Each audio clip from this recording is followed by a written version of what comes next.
What's up guys, I'm Dunmere, top 100 Overwatch player, and in this guide I'm going to talk about what you need to know to pop off on Tracer in Overwatch 2. So, the first thing we're going to talk about is what changed between Overwatch 1 and Overwatch 2 for Tracer. Then we're going to talk about a general how to play for the character. Then we're going to do specifics, and we're going to end the video by going over a professional Overwatch League player, Pelican, who plays for the Houston Outlaws gameplay. So, jumping right into it, Tracer did get a nerf to her damage. It got knocked down from 6 to 5 damage per second, which is a pretty substantial nerf, but not enough that it's going to knock her out of being a powerful character. She's still very, very strong, and you do see a lot of pros still playing her. So, the other changes that she got were indirect, because they weren't actually literal adjustments to her, but general changes from Overwatch 2. The main first one that she had that changes things is the way the armor works. Armor in Overwatch 1 reduced damage by 5 damage per shot, and if you did less than 10 damage, it would just knock it down by 50%. So Tracer, that does, 6 back then, 5 now, was dealing 50% damage to things with armor. So characters like Brigitte, Reinhardt, Wrecking Ball would all be getting minus 50% damage while they had that armor up. So it was a pretty substantial counter to her and caused a lot of issues, especially when she was using Rally, or Brigitte was using Rally or things like that. So that has been changed now to, instead of being a 5 damage reduction or 50% damage reduction, it's now just a flat 30% damage reduction to all sorts of damage. So Tracer gets a huge buff in this aspect because now she's doing a lot more damage to armored targets. So the other thing that really changed for her is in regard to how she has to play based on the damage changes. Because her damage is reduced, to be able to secure kills consistently and effectively, she has to play a little bit closer, which means she's now more vulnerable and has to play with that riskier, high impact sort of gameplay. So that's the main change from that, but in addition to that, she also now has to deal with fewer stuns. So because characters like Cassidy had their flashbang removed, Brigitte had her bash removed, that changes a lot of what Tracer's general life is going to look like essentially, because in Overwatch 1, having to play against a Cassidy or a Brigitte was such a consistent reality because they were basically perma-meta, you were kind of always having to deal with these stuns. And now you don't as much, and so that makes Tracer's life a lot easier, and it does allow her to play a lot closer effectively. Like between Overwatch 1 and Overwatch 2, she got nerfed and buffed, and it's just kind of like, going back and forth about how much of a change it really is, to the point where it's ends up being about the same and she's still just really powerful. The other main change has to do with how there's not a second tank to deal with her, essentially. So in Overwatch 1, she always had an off tank that she had to deal with somehow. So she was either going to be playing usually against like a D.Va or a Zarya or a Sigma that could help counter her. And so you had to kind of pay attention to the enemy using bubbles, the enemy using defense matrix, the enemy shielding what you're targeting consistently. You still do have to deal with it, but you're looking at a situation of if they have a Winston, a Wrecking Ball, a Reinhardt, or a Doofus as their single tank, then you don't have to worry about this being the situation. Orisa also, because they're all main tank characters. You don't have to worry about them just like turning around and just negating your ability to kill whatever you're targeting at that moment. If you are playing against one of these off-tank characters like a D.Va, Zarya, or Sigma, then you still don't have to deal with it as much as you did in Overwatch 1, because that tank has other responsibilities to deal with, and they can't just spend their whole time just constantly peeling you off of whatever you're jumping onto. So it gives her another huge buff in that perspective, and just basically she's a lot more free to just push in and enforce her will whenever she wants to. So that's very impactful for the character as a whole. So with these changes to her lack of stuns, there being fewer stuns in the game, there being not this other tank you always have to deal with, Tracer did get huge buffs in this regard. Alright, let's talk about the how to play of Tracer. So Tracer is a flanker, meaning she should always be flanking. For those of you who don't know what flanking is, it's when a character plays from the side of their team and then attacks the enemy from the side also. Tracer is very good at this, so she should always be looking to do that. If you try and just play in the middle of your team or just walk straight into the enemy, you'll get killed, and it won't be very good for you. So, in Overwatch, maps basically have two sides that have either a closed off area or an exposed area. Tracer does very well, like I said, from close range because of her range, so she really wants to be playing in the closed off areas. If you play from the open areas, people are going to see you walking up, they're going to shoot you in the face, kill you, or make you have to go away. So you really want to be playing from the areas that are closed off.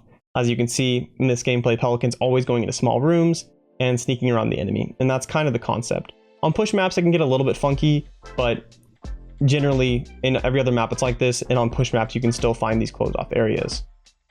So as Tracer, you have two main options when it comes to how you play. The first way is to play really aggressively and dive into the enemy backline go to kill something like one of their supports or a DPS player that's with them, something like that. The other way is to play more defensively and secure one of the sides of the map to stop any sort of enemy going from there, like a Widowmaker trying to sneak there or something like that. Both of these have their advantages, but one of them is better on attack and one of them is better on defense, usually. When you're playing on attack, because of the fact that the enemy team already has a positional advantage, you need to kind of do something about that. So it's really good for you to try and sneak in, go for an aggro play on the enemy's backline and kill them, right? That gives you some way to counteract the advantage they have naturally by being able to choose where they fight from, being able to stuff your team in choke points and things like that. Now, when you're playing on defense, because you have the advantage of being able to choose where you guys fight from, your team can stuff them in choke points and your team has the advantage, meaning you don't need to go super crazy. So in those situations, you can play more defensively and you can look to stop an enemy from getting into a flank position. Like for example, you can stop an enemy Hanzo from flanking on you and just be there to bully him out. Now, these do get a little bit flexible, particularly when you're playing on defense. You do want to be aware of this is more of like a situation of not just sitting there waiting constantly, but you're playing the side and you're looking to stop the enemy from going there. And then if nobody comes there and tries to go there and try and contest you, then you can look for an opportunity to dive in the back line. So it gets a little bit flexible with that. But when you're playing the more defensive fashion, you still are looking to get into the enemy's back line at some point during the fight. You're just looking to try and stop them from doing something first. So that's essentially how you should look at that. However, all of this really depends on timing. All of Tracer's success in general depends on timing. Because if you go in 1v5, you're going to get absolutely rolled. You might die even, you might just be forced out and be useless for the fight. Whatever it is, it's not a good idea to play like that. So you do want to be aware of when your team is ready to engage with you. Basically, if your team's not fighting the enemy already, or at least looking at them, then you're not ready to go in. Like, you don't have to literally play exactly with your teammates. Like, you shouldn't be standing on top of your teammates, but you do need to be kind of looking around and pay attention to like, hey, is my team ready to fight with me? Now, when you're playing in the more defensive fashion and you're playing on one of these sides of the map, it's okay to go for 1v1s, but just be aware of what kind of resources you have and what sort of resources they have. For example, when you're playing against something and you're looking for a 1v1 on like a Widowmaker that's on the side of the map, you do need to be very aware of what sort of resources they have with them. Basically, what teammates are able to help them. Something that might look like an easy 1v1 for you to try and take and get a kill or at least force them out of this good position might end up actually being not as good when they have a Brigida that packs them and then a Zenyatta that gives them an orb. In that situation, you might just absolutely not be able to kill her, and you might go home crying as you end up just getting clicked on and die to her team, right? You do have to be paying attention about that. And a lot of that is about timing. If you are aware and paying attention to when the enemy team is looking at certain things, like when they're focusing on the rest of your team or whatever it may be, those are the times to go in. When the enemy's distracted is really when you want to be pushing in. So basically, you kind of want to wait towards the mid fight when things are getting a little bit hairy for the enemy team, ults are flying out, whatever, to really go for your hard aggro plays. In regard to specifics, we're going to talk about resource management. That's really what Tracer is all about. How many blinks you have, how many you're using, whether you have recall or not, that sort of thing. So basically, you need to be thinking about trying to engage in the enemy with using as few as possible, because they are so important when you're taking any given fight. That's why it's really, really valuable on Tracer to sneak in from the side, potentially just walk up onto the enemy. Basically, you really want to be getting into a point where you can drop it down onto them or only have to use one blink or, like I said, sneak up onto them, right? The more blinks you have available, the better you can take a fight. Whether you have recall or not will allow you to survive and play way more aggressively before that starts. So that's basically how you should be thinking on Tracer. And so when you're going into any given fight, you need to plan ahead like what the situation is. For example, if you're 2 blink distance away from them, you need to think about, you know, oh, I don't have recall available and I need to use 2 blinks to get there. And then plan ahead like whether that's viable or not. Because likely in that situation, it's not worth going in and you need to wait a little bit longer to recharge them. It takes 5 seconds for them to come back, so oftentimes you'll be able to get another one in the middle of a fight, but you can't really rely on that when you have so few resources to start with. So that's really, really what you got to be thinking about. Particularly if you're playing against a character with stuns, that's something that's really, really important. Like playing and planning ahead to dodge an enemy on a stun, to dodge a Brigida's whip shot, hog hook, something like that. Really, really important. You need to have like a blink specifically planned for that. This sort of stuff takes a lot of like micro practice, but it's really just about thinking and learning about the situations in which you have the resources and can do things, and the situations that you can't quite do them. That's really, really important. For Tracer's Pulse Bomb, you kind of want to be thinking of it as just an extension of your mechanical ability already. You can combo with things like Zarya's Graviton Surge, but other than that, you aren't going to get as much value. Like using it with a Shatter, like a Sigma ult is okay, but in that situation, you can basically just get more value just from using your regular primary fire. Really, what you want to be doing with it is just incorporating it into your general sort of plan of action. Like thinking about what you have available, whether you can get a pulse on something, what kind of resources the enemy have available, and just making a plan around using it. It's not too complicated. It's just about thinking about what you want to do with it and trying to kill like individual targets with it. Alright guys, so in this portion of the guide with the professional Overwatch League player gameplay analysis, we're going to talk through it and I'm going to talk about decision making, talk about his positioning, and just generally show you the things that I was talking about earlier in the guide. Give you guys some little tricks too. So as you can see here, he's not hitting a hard flank here, but he does end up always trying to play away from his team. It gives him the extra little pressure, the angle pressure that forces the enemy to be split up and get kind of uncertain of what they're doing in the middle of the fight. So as you can see here, when he was doing that, he was playing from the side, not directly hard flanking because there wasn't a good place to flank from. But as soon as the enemy team pushes out of this, he's looking to go onto their supports because they made themselves vulnerable, and then he looks to push into the enemy hit scan on the high ground. Can't fully commit to that, but he has the ability to escape with his recall. He does end up getting caught out here a little bit against the Sojourn, but he was following up on this sort of like opportunistic sort of gameplay style, because obviously when the fight gets hairy and when things get super serious and wild, you do need to be able to react to what's going on around you. So if you do see an enemy Reinhardt that's low, feel free to just push it and kill it. Doesn't always have to be like the super set, like go for this, go for that. This is a general way of thinking that you can then adapt to the situation. So again, as I talked about, he's playing this angle that's this tight corridor. Because he's right here, this Kiriko trying to flank, anything else that tries to flank, he's going to contest it, and they're going to have to basically push through him to get out there. And not a lot of things really win like a straight one-on-one duel with a Tracer, especially when your team can look at that. Here he sees an opportunity where the Reinhardt's pushing a little bit too hard, gets a little bit weak, and he chooses to aggro onto him. Again, like I said, everything is situational. So while I was talking about the character mainly going for supports, which is what the highest advantage and highest value that you can do on Tracer, you don't need to do it all the time, especially if you can't access them.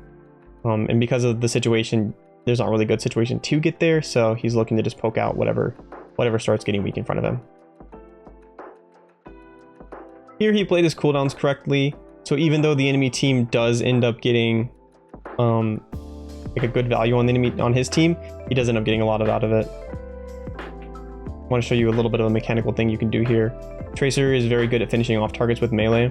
If they're below 30 HP, you can just blink onto them and kill them. As he does here, he pokes out the Ash and just blinks and punches. If you blink slightly before you punch, you like arrive and hit it right away. So that's what you should go for.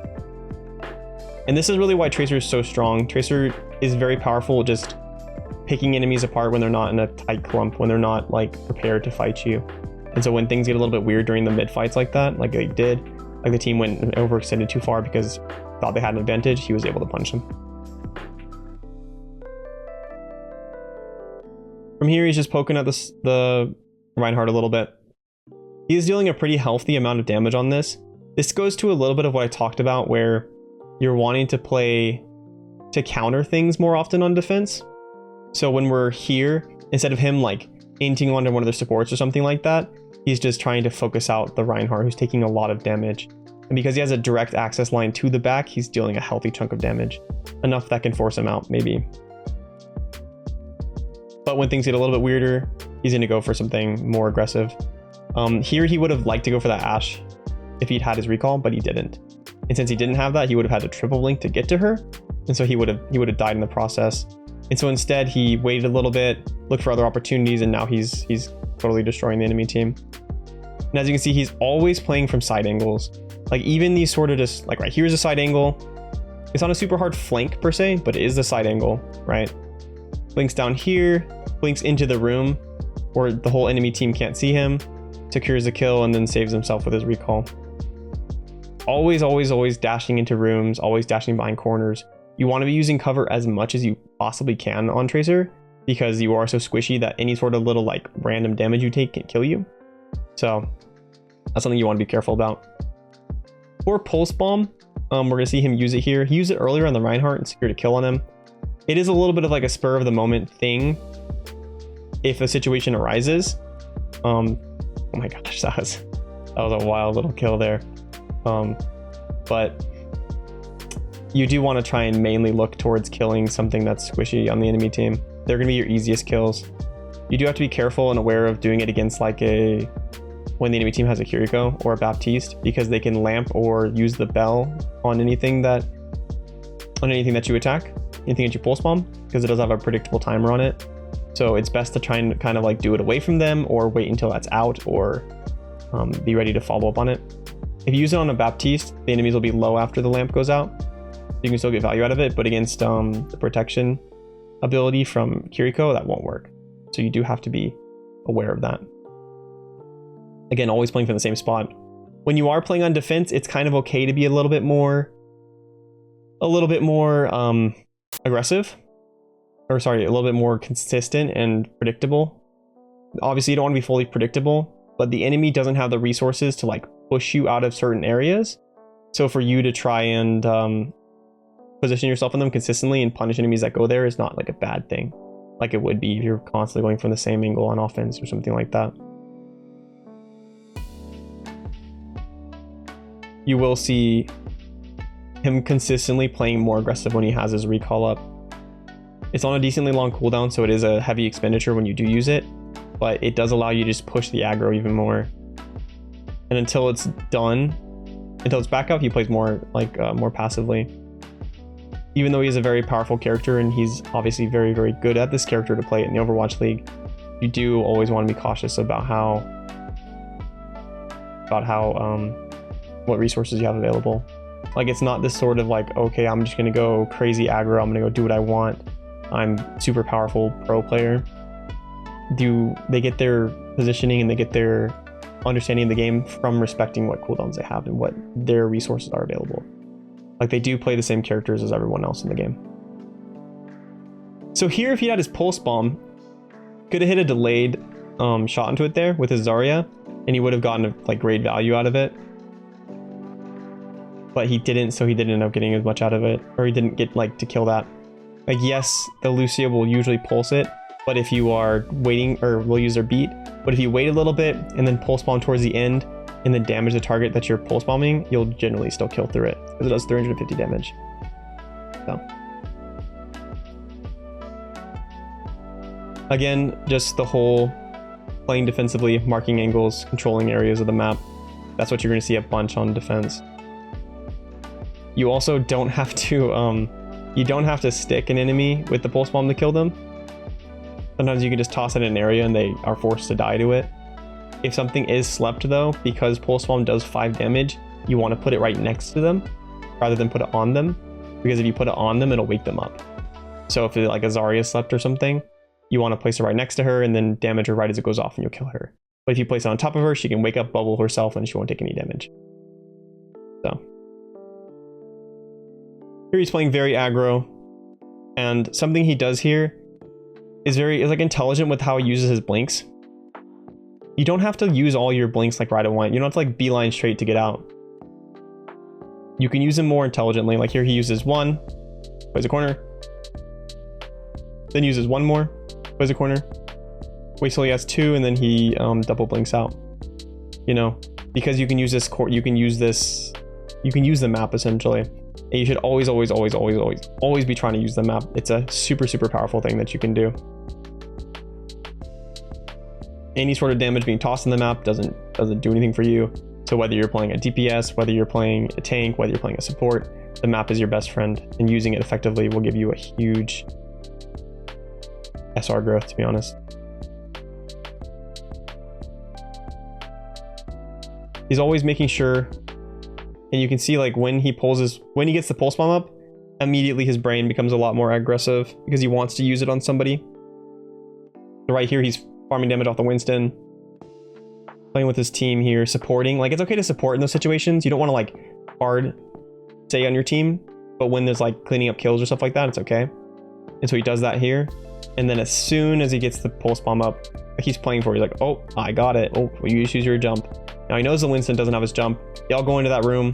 He's like, oh, time to die, right? Pushes in, melees, and recalls out. So Pulse Bomb, based on its timer, will kill you if you recall at the same exact time and you happen to recall right back onto it. So basically, if you're in a situation where you were playing like a certain area and you're blinking back and forth and potentially you're going to recall onto the same spot, you should have to delay by like a quarter of a second, half a second, and it'll explode before you finish your recall. It's a pretty funny thing that happens to people sometimes, but you do have to be careful and aware of the fact that you can die to your own Pulse Bomb. And you'll be embarrassed when it does. In these fights, he's pressuring the enemy Winston a decent amount. It's viable to do. Basically, it just pressures them a lot and forces the tank to be weaker in any given situation and lose a lot of space. Now, he's probably also doing it a decent portion because it is playing as another Overwatch League pro who he knows is very good. But your best targets are going to be the squishier ones. Going for one of these other like a Sojourn or something like that.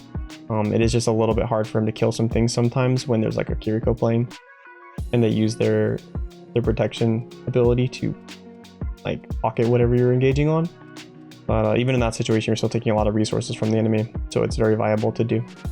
All right, now we're going to see things from the offense, and we're going to see how things look a lot different in this. Obviously, the enemy Winston shows up. He's just going to poke it out a little bit. He gets a nice little opportunity to put a lot of pressure on the Winston. That's fine to do. Like I said, if you can put a healthy amount of pressure onto the enemy Winston, or the enemy tank, they're not going to be able to sustain their team any longer, and they're not going to be able to make space for their team, so they lose a lot of this this pressure that they can apply. And as you can see there, he was going for that same sort of aggressive play I talked about, like going to poke out the enemy, going to put a lot of resources into the enemy tank there to try and get back the defensive advantage, or trying to counter the defensive advantage. Because right now the enemy can all set up exactly where they want to be. They can play above. There's no good place to walk through. Walking through the area above, it's really tight corridors and you just get absolutely destroyed. But playing more towards the bottom, and the enemy can just walk on top of you. So you really want to be trying to do something, essentially. And as you can see here, he did end up doing the same thing I talked about, where you go from the side location. Like, yeah, his team ended up following him too, because this is a little bit of a funky map in regards to its core structure, but it did enable him to get onto like a location where he wants to kill the enemy. Anytime you're behind the enemy, on the side of them, sneaking around the back line, is time and resources that the enemy is going to be thinking and putting into you, essentially. So attention is a resource also. And when you think about how the enemy has to pay attention to you when you're behind them, like when you're somewhere else, when you're on the side, that's a lot of value you can get out of them if they're not able to focus on other things that they should be focusing on, and they have to focus onto you. That's something you can do there. And that works in like the macro. So that works in like just hiding behind the enemy and sneaking out and jumping onto them when they show up. But it also works in the very micro situations of just like, just targeting them from a slight right angle, a slight side angle as they end up walking through, like they're in the middle of a fight or something like that. Here you're seeing a Tracer duel. He's dueling this Tracer in the same way that I talked about that you would do in defense, because he wants this location and he wants this Tracer not to be able to pressure his team. So he's pressuring the enemy. He's pressuring the enemy Tracer and putting a lot of value into that. He is, like I've been saying, also putting a lot of resources and damage into the enemy Winston too. And that's partially just because Winston's the one that's there. If you don't have to go super hard to damage something and there's just something standing in front of you, you can get a lot of value from attacking them regardless. That's what he's doing in here. Winston's walking up a little bit too much, looking for some aggro stuff. His team isn't really with him. He just puts some damage into his face.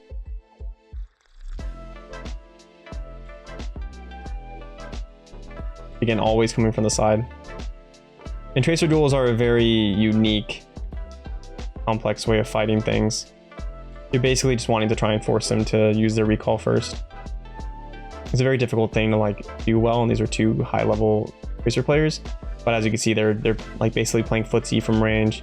They're poking each other out a bit, and whoever pokes the other enemy harder and forces them to use the recall is basically then able to potentially just push them out of the area, because that person has to either leave, or they then have to try and or they'll just lose essentially because they don't have the same amount of resources anymore.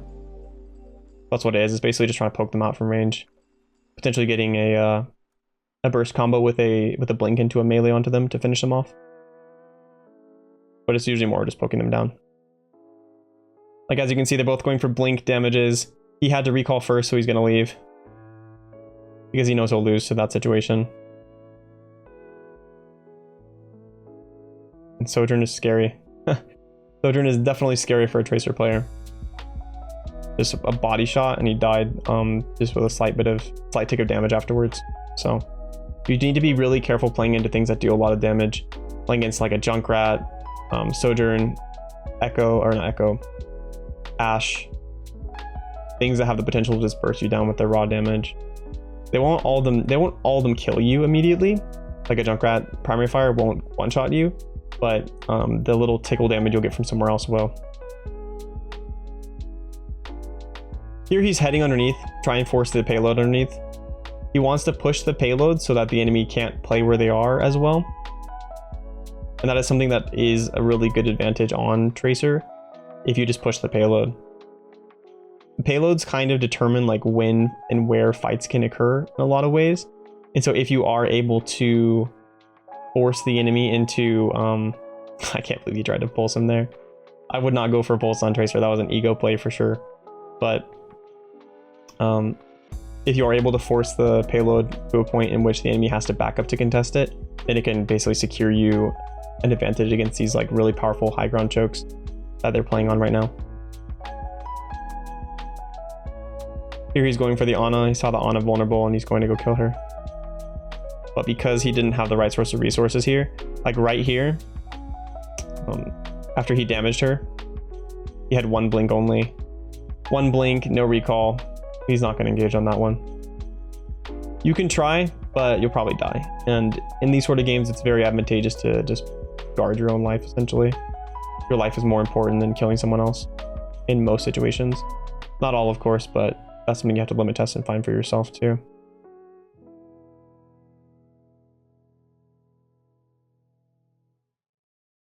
Always playing with sideline. This is where I'm talking about where it's like a safer side location where the enemy is less likely to see you before you engage on them. Now he's doing the same thing, putting pressure on the payload. Like in Overwatch, because things don't die constantly and super easy all the time, the game kind of functions in terms of pressure. And the more pressure you can put in regards to damaging people, force them to use cooldowns, whatever it may be, you can get a huge advantage out of that. But one of the resources one of the ways that you can apply a lot of pressure is by pushing the objective. It's not a like cart bot sort of game, but in these situations where there's 6 of the enemy standing on top of this high ground on the right over here, and they're kind of just having a good solid advantage against your team, having the situation where you then push the objective can give you a lot of advantage, because it forces at least one person to back up from that, right? And maybe if like it forces the enemy Tracer to back up, then you duel and kill the Tracer, it's going to force someone else to back up. And by that time, the enemy team's like wondering like, oh, are we about to, C9 because of that? Are we going to lose all of our advantages? So they start backing out, they start letting up a little bit on the main force of your team, and you're able to push forward. Again, it's not like something you want to be constantly just, oh, well, I'll just go to the point. Dunmere said to push the cart, right? It's not something you always want to be hard focusing on, but it is something that is viable. However, when you are in a Kiriko ultimate, you recharge your blinks so fast that you can just kind of use them as you want. That ult is absolutely crazy powerful.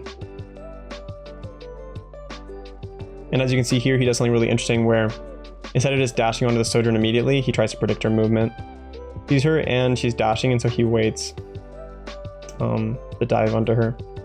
He does end up kind of mispredicting her movement a little bit, but that was the concept he was looking for.